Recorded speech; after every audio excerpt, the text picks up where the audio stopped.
নমস্কার, নেশন টাইমে আপনাদের স্বাগত। আপনাদের সঙ্গে আমি রাজা বন্দ্যোপাধ্যায়।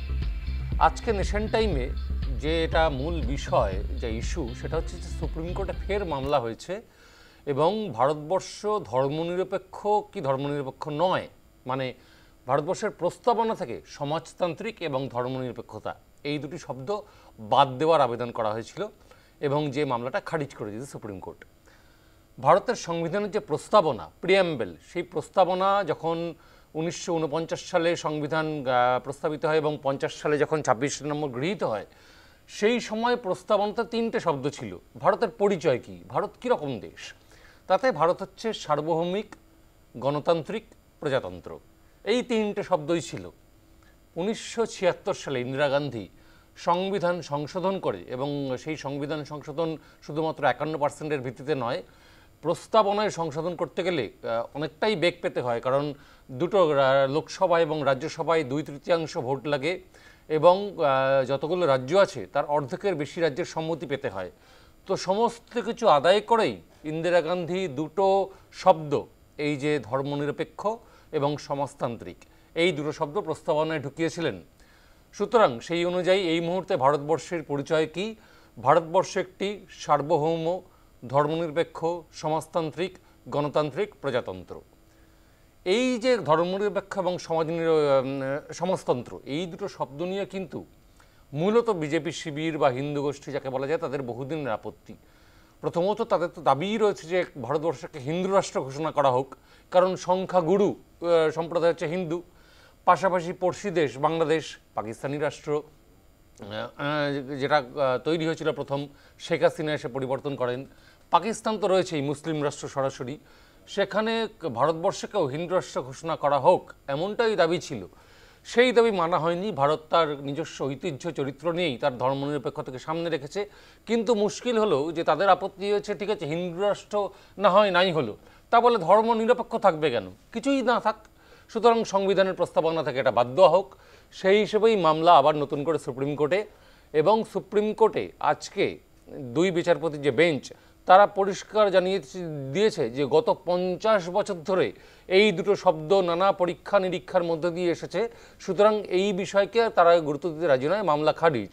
আমরা প্রথমেই আগে শুনে নেব অশ্বিনী উপাধ্যায়, অন্যতম একজন মামলাকারী, তার বক্তব্য এই নিয়ে, সুপ্রিম কোর্টে এই মামলা এবং মামলা খারিজ করা নিয়ে। आज माननीय सुप्रीम कोर्ट ने फर्दर हियरिंग करने की बजाय हमारी पिटीशन को डिस्पोज ऑफ कर दिया है। हमने ये कहा था कि मार्च 76 में लोकसभा का टेन्योर पूरा हो गया था और नवंबर 76 में सोशलिस्ट और सेकुलर जोड़ा गया था।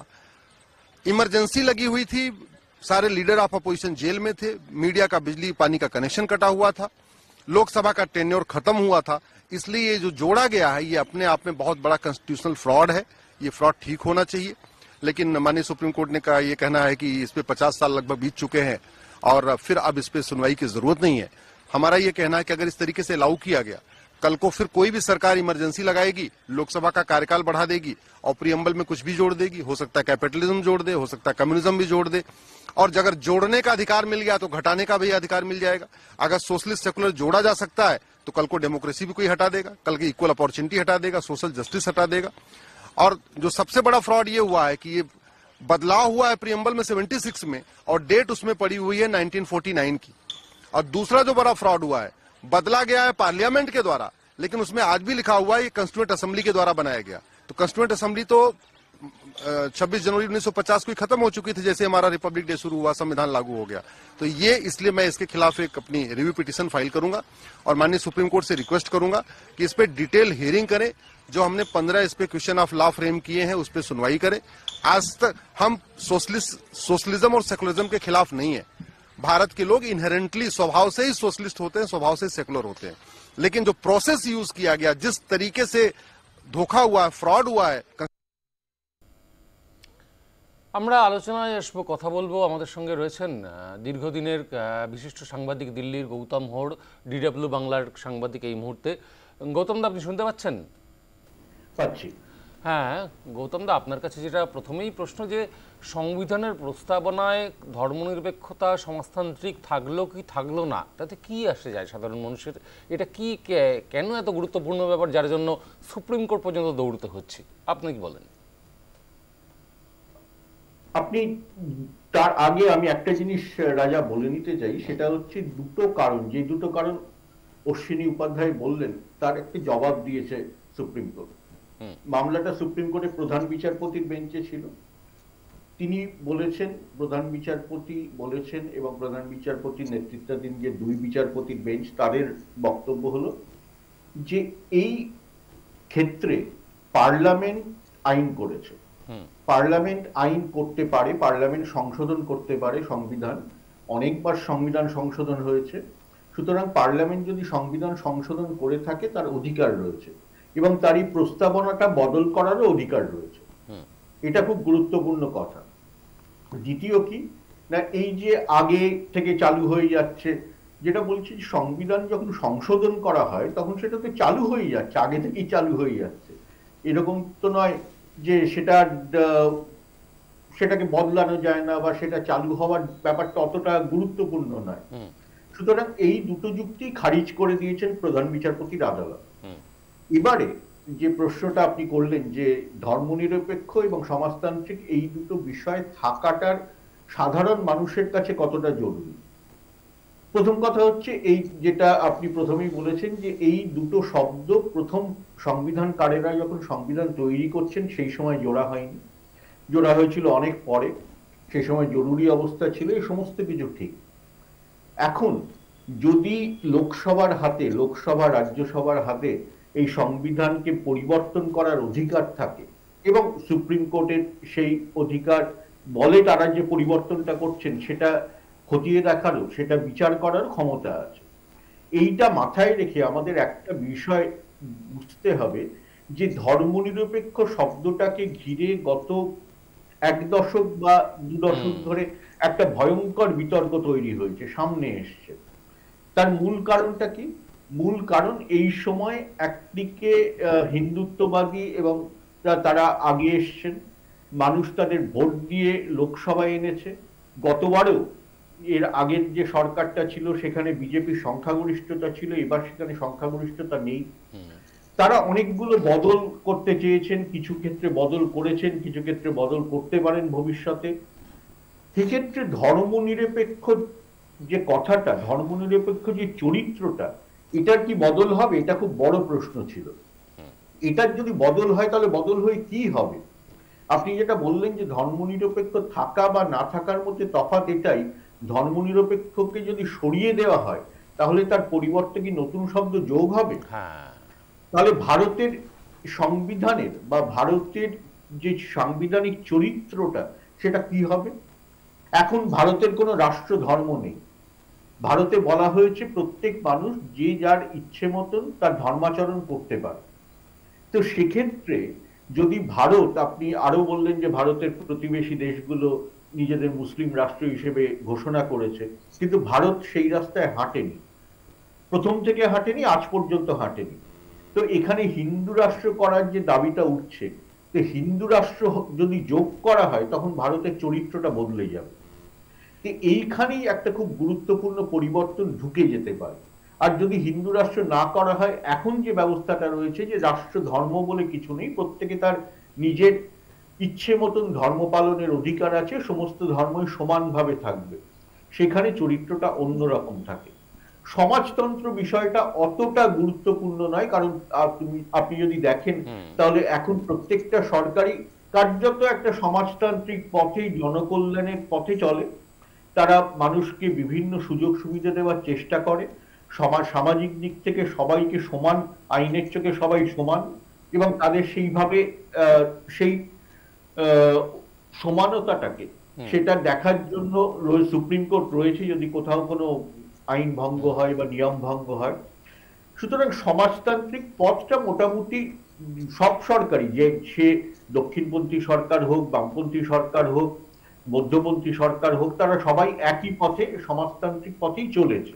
তবে সোশ্যালিজম বললেই বোধহয় ওই রাশিয়ার কমিউনিজম এরকম টাইপের একটা গন্ধ ধরা দেয় বলে বোধহয় এই শব্দটাতে আপত্তি রয়েছে।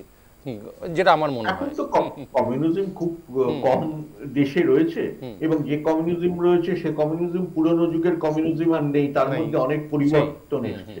তো ভারতবর্ষে তো কোথাও এই যে কমিউনিজম কথাটা সংবিধানের দিক থেকে আমরা দিয়ে দিই, কোথাও নেই। সমাজতন্ত্র, সমাজতন্ত্র সেই লোহিয়ারাও সমাজতন্ত্রের কথা একেবারে। বলেছেন, কংগ্রেসও সমাজতন্ত্রের কথা বলেছেন, গান্ধীজিও সমাজতন্ত্রের কথা বলেছেন, নেতাজিও সমাজতন্ত্রের কথা বলেছেন। সুতরাং এই সমাজতন্ত্র নিয়ে খুব বেশি আপত্তি হওয়ার জায়গা আছে বলে আমার অন্তত মনে হয় না। যে আপত্তিটা ধর্মনিরপেক্ষতা, এইটাকে নিয়ে সাম্প্রতিককালে প্রচুর আপত্তি, বিতর্ক, পাল্টা যুক্তি এইটা হয়েছে। এখন সুপ্রিম কোর্টে যে কারণে আমি একটা কথা আপনাকে বলছিলাম যে সুপ্রিম কোর্টের যে রায়টা তার আরেকটা গুরুত্ব আছে। সেই গুরুত্বটা কি? সুপ্রিম কোর্ট কি বলে দিল যে ৭৬ সালে যে বদলটা হয়েছে সেটা বৈধ। কেন বৈধ? না, সেটা যে আইনটা মেনে যেভাবেই মানা হোক সেটা মেনে হয়েছে। তাহলে এবং প্রস্তাবনা সরকার বদল করতে পারে, সুপ্রিম সংসদ বদল করতে পারে। সংসদে যদি 2/3 থাকে এবং অন্য রাজ্যগুলো যদি, কয়েকটি রাজ্য যদি অনুমোদন করে তাহলে বদল হতে পারে। তাহলে ভবিষ্যতে যদি কোনো দলের এই গরিষ্ঠতাটা থাকে, এই অবস্থানটা থাকে, তখন কিন্তু স্যার প্রস্তাবনা বদল করার ক্ষমতাও থাকবে। হবে কি হবে না সেটা অন্য প্রশ্ন, আমি সেই প্রশ্নের মধ্যে ঢুকছি না, কারণ এখন থেকে ভবিষ্যতে কি হবে সেটা বলার পর অর্থহীন। কিন্তু প্রস্তাবনা ৭৬ সালে বদল করে যেমন এই কথাগুলো ঢুকেছিল, তেমনি পরবর্তীকালেও এই বদল হতে পারে যদি কেউ থাকে। বর্তমান সরকার কি এটা করতে পারে? পারে না।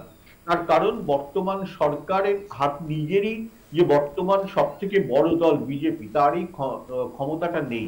তার কাছে 2/3 সংখ্যাগরিষ্ঠতা নেই, এমনকি সাধারণ সংখ্যাগরিষ্ঠতাও নেই। তার জন্য সেই শরিকদের ওপরে নির্ভরশীল।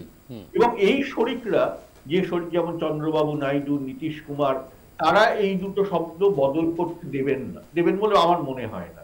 তো সুতরাং বাকিও, আর কংগ্রেস থেকে শুরু করে বাকি যে বিরোধীরা আছেন তারাও। সুতরাং এই সংসদে, যে সংসদটা এখন চলছে এই লোকসভায়, এই কার্যকালে এই বদলের কোনো সম্ভবত নেই। সেটাই আমাদের চোখ রাখবো সেই দিকেই। অনেক ধন্যবাদ। গৌতম হোড় আমাদের সঙ্গে ছিলেন, বিশিষ্ট সাংবাদিক, DW বাংলার। আপাতত নেশন টাইমে আমরা নিয়ে নেব একটা ছোট্ট বিরতি। ফিরে এলাম নেশন টাইমে। আজ থেকে শুরু হলো সংসদের শীতকালীন অধিবেশন, এবং খুবই স্বাভাবিকভাবে প্রতি বছর যে আমরা যে ছবিটা দেখতে অভ্যস্ত, একই রকম বিরোধীদের তুমুল হইচই, হই হট্টগোল, এবং তাতে লোকসভা রাজ্যসভা গোটা দিনের মতো মুলতুবি, একটা কোনো কাজও হয়নি। প্রায় 15টা বিল সরকারের হাতে রয়েছে, যেগুলোকে পেশ করা, আলোচনা করা, পাশ করানো এজেন্ডায় রয়েছে, কিন্তু আজকে কোনো রকম কাজই হলো না। একদিকে মণিপুরের গত 1.5 বছর ধরে চলতে থাকা সমস্যা, আমরা জানি গত সপ্তাহ থেকে আবার নতুন করে উত্তপ্ত হয়েছে মণিপুর। 6 জনের দেহ, 3 শিশু 3 বৃদ্ধার দেহ ভেসে আসার পর নদীতে খুন হওয়া, সেই নিয়ে গোটা মণিপুর জ্বলছে, গোটা রাজ্য জুড়ে নিরাপত্তা বাহিনী টহল দিচ্ছে সেই ইস্যু। তার সঙ্গে ওয়াকফ বিল, যেটা বিরোধিতায় হচ্ছে বিরোধী শিবির যৌথ সংসদীয় কমিটির বৈঠক এবং সফর বাতিল করেছে, এবং যে বৈঠকে একটা সময় কল্যাণ বন্দ্যোপাধ্যায়, তৃণমূল কংগ্রেসের সাংসদ, তিনি হাত পর্যন্ত কেটে ফেলেছিলেন বোতল ছুঁড়ে মেরে, উত্তেজিত হয়ে এই ওয়াকফ বিল নিয়ে। তো সব মিলিয়ে গোটা অধিবেশনটাই যে এই সরব থাকবে সেটা জানাই ছিল, এবং প্রতিবারই তাই হয়। এটাও হওয়া খুবই স্বাভাবিক, কারণ এর আগের যে অধিবেশন, যেটা সাধারণত 3টে অধিবেশন হয় সংসদে, একটা হয় ফেব্রুয়ারি মাসে বাজেট অধিবেশন, জুলাই আগস্ট মাসে হয় বর্ষাকালীন বাদল অধিবেশন, এবং শীতকালেই নভেম্বর ডিসেম্বরে হয় শীতকালীন অধিবেশন। তো বাদল অধিবেশন যেটা ছিল সেটা এবার হয়ে গেছিল বাজেট অধিবেশন, কারণ 2024-এ এপ্রিল মে জুড়ে লোকসভা নির্বাচন হয়েছে, নতুন সরকার এসেছে, তার আগে ফেব্রুয়ারি মাসে ভোট অন অ্যাকাউন্ট পেশ করা হয়েছিল, নতুন করে নির্মলা সীতারামন বাজেট পেশ করেছেন। এবং বাজেট অধিবেশনের ক্ষেত্রে যেটা হয়, সেটা ফেব্রুয়ারি হোক বা এইবারে হোক, যে এত কিছু প্রোটোকল থাকে, সেই বাজেটের ব্যয় বরাদ্দ পাশ করতে হয়, ইত্যাদি করতে হয়, তাতে বিরোধীদেরও সেখানে সহযোগিতা করতে হয়। সুতরাং বিরোধীরা বেছে নেন শীতকালীন অধিবেশনকে। আজকে বাজেট অধিবেশন, এই শীতকালীন অধিবেশন শুরুর দিন সংসদ যাতে ঠিকঠাকভাবে চলে সেই নিয়ে আহ্বান জানিয়েছিলেন প্রধানমন্ত্রী। আমরা শুনে নেব প্রধানমন্ত্রী নরেন্দ্র মোদী আজকে শীতকালীন অধিবেশন শুরুর আগে সকাল 10:30টায় সংসদ ভবনের সামনে তিনি কি প্রতিক্রিয়া দিয়েছিলেন। पार्लियामेंट में स्वस्थ चर्चा हो, ज्यादा से ज्यादा लोग चर्चा में अपना योगदान दें। दुर्भाग्य से कुछ लोगों ने अपने राजनीतिक स्वार्थ के लिए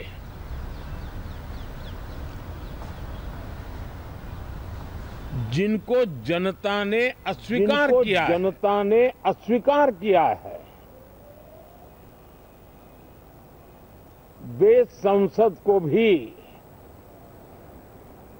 मुट्ठी भर लोगों के हुड़दंगबाजी से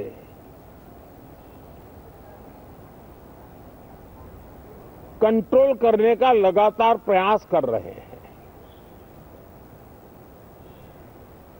उनका अपना मकसद तो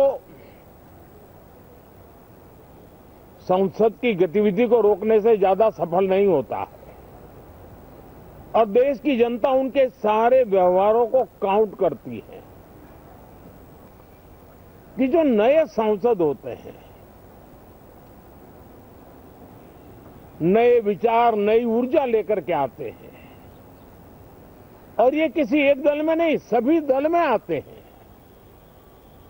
उनके अधिकारों को कुछ लोग दबोच देते हैं।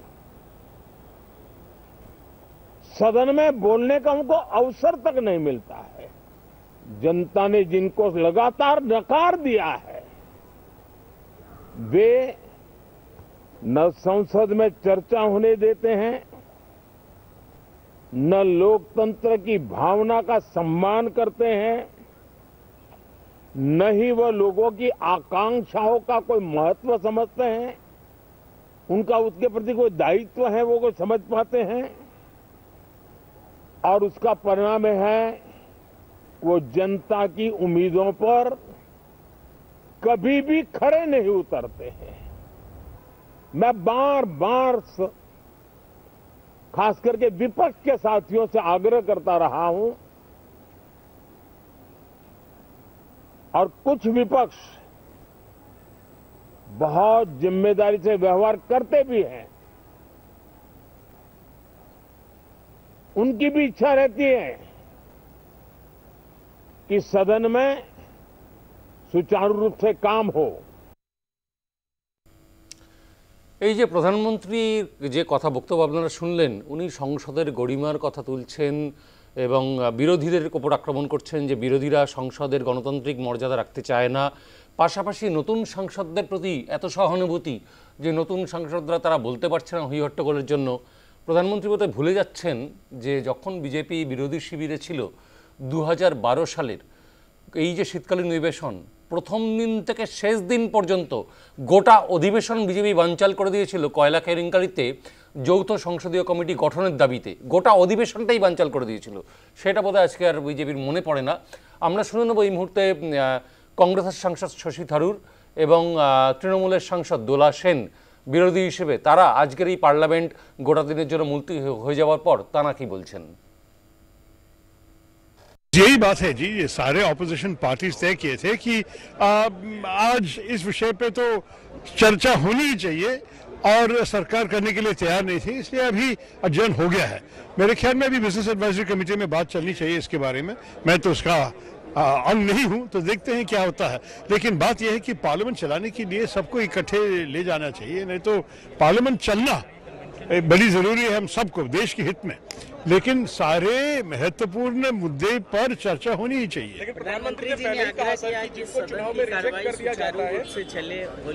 नहीं, मैं भी चाहता हूँ यार, आपको पता है कि मैं तो सांसद के रूप में मैं चाहता हूँ कि आए यहाँ बात किए, चर्चा किए। हम तो बात करने के लिए आते हैं, लेकिन इसके लिए तो दोनों साइड की जरा सहमति भी चाहिए, बस यही बात है। प्राइम मिनिस्टर राहुल गांधी को पेपर बोलने दिया जाए, इसको लेकर के आप? हाँ, तो हम मांग रहे हैं। मेरे ख्याल में सिर्फ हम नहीं, दूसरे ऑपोजिशन पार्टीज भी, दूसरे विपक्ष पार्टीज भी कह रहे हैं कि इसमें कम से कम विपक्ष की कुछ लोगों को भी बोलने दीजिए, जैसे लीडर ऑफ द ऑपोजिशन जो हो, लोकसभा के, राज्यसभा के, कॉन्स्टिट्यूशन सबके हैं। सिर्फ राष्ट्रपति के भाषण सुन के चले जाना मेरे ख्याल में काफी अजीब सा लग रहा है। क्या फिर भी आप लोग शामिल होंगे सर? अब तक तो मुझे दूसरी कोई बात तो नहीं सुना। मेरे ख्याल में ये तो संविधान तो सबके हैं, तो नेचुरली हम इसमें तो शामिल होने चाहेंगे, लेकिन मुझे पता नहीं, ये पार्टी तो तय नहीं किया अब तक। देखिए, 2 शब्द हम बताएंगे। पहला ये कि आज राज्यसभा में बैठ के मेरे को लगा कि बीजेपी ट्रेजरी बेंच हाउस चलाना नहीं चाहता था, क्योंकि राज्यसभा में कुछ खास है ही नहीं, कुछ हुआ ही नहीं, कोई हल्ला भी नहीं मचाया किसी की तरफ से, ना ट्रेजरी बेंच से ना अपोजिशन से। लेकिन वे वजह 2 बार एडजर्न हो गया, सेकंड बार तो फुल डे के लिए हो गया। तो ट्रेजरी बेंच का ही पॉलिसी था, तो मोदी जी का पार्टी का पॉलिसी था, वो बेवजह हमारे ऊपर डाल रहे हैं। और दूसरा बात ये बोलेंगे, एक बात कहावत है कि सब लोग ना अपने आंख से दुनिया को देखते हैं, तो जो ये बात कर रहे हैं उसका आंख से ही वो दुनिया के देख रहे हैं, क्योंकि हम 10, 11, 12, 13 ये सब भूल ही नहीं। क्या हो रहा था सदन में, ट्रेजरी बेंच जब ऑपोजिशन में था, कैसे क्या हो रहा था, उस पार्टी का तो नेता बोल रहे हैं ना, हम भूले नहीं। আজকের মতো নেশন টাইম এই পর্যন্তই। আপনারা দেখতে থাকুন news time, any time, all the time.